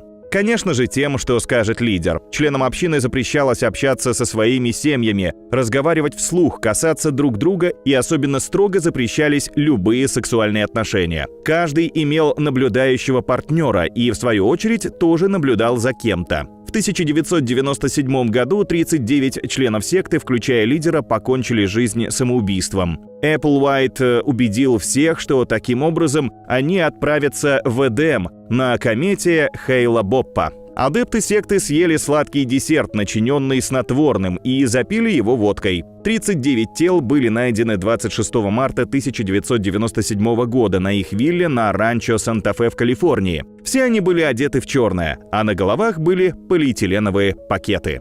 Движение за возрождение 10 заповедей Бога. В 1989 году ночная бабочка Кридония Веринда заявила, что, будучи в трансе на священной горе, перед ней явилась Дева Мария, и она получила приказ стать ее вестницей. Так появилось движение за возрождение 10 заповедей Бога. Вместе с состоятельным землевладельцем Джозефом Кибветере и католическим священником Домиником Катарибабо Кридония вовлекла в деятельность организации несколько сотен человек. Секта обосновалась на ферме Кибветере в Уганде. Основную массу сектантов составляли люди, пережившие глубокие жизненные потрясения, этнические чистки и носители СПИДа. Основой идеологии секты было утверждение того, что близится конец света. Все живое погибнет, а спасутся только члены секты. Всегда была заранее определенная дата конца света, которая при наступлении непременно отодвигалась. Последним назначенным днем стало 17 марта 2000 года. Более 500 человек пришли в церковь, и здание взорвалось. Все погибли.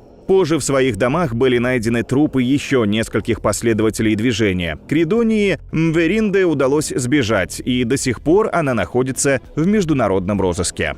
Семья Мэнсона. Чарльз Мэнсон – один из самых страшных серийных убийц в истории США и создатель известной религиозной секты под названием «Семья». О ней было снято несколько художественных и документальных фильмов, написано много книг. Как же эта секта появилась? С самого детства Чарльз Мэнсон не был хорошим парнем. В 1967 году он вышел на свободу после второго тюремного срока и возомнил себя посланником Бога. Мэнсон и его несколько десятков последователей поселились на ранчо Спен. Члены секты употребляли наркотики, пели песни и устраивали оргии. Спустя некоторое время Мэнсон стал уверять, что близится межрасовая война и конец света. Он поручил своим детям ускорить приближение апокалипсиса с помощью многочисленных смертей. В 1969 году Чарльз Мэнсон и его последователи были обвинены в нескольких убийствах, в том числе беременной супруги режиссера Романа Полански, актрисы Шерон Тейт. По приговору суда лидер секты должен был быть казнен в газовой камере, однако в 1977 году Верховный суд Калифорнии признал смертную казнь неконституционной. Так Мэнсон получил пожизненное заключение и умер в тюрьме в 2017 году. Хоно Хана. Это японская необуддистская секта, которая появилась в 1987 году. Основатель культа Хоген Фукунагу уверял, что умеет читать линии на ступнях и по ним узнавать, чем болен человек. Дар Фукунага якобы получил еще во время прошлых жизней, так как являлся реинкарнацией Будды и Иисуса. Предприимчивый мужчина стал активно зарабатывать на своем таланте. Первый прием стоил $900 за сеанс. А пятидневная исцеляющая терапия рака или другого смертельного заболевания стоила $22 тысячи.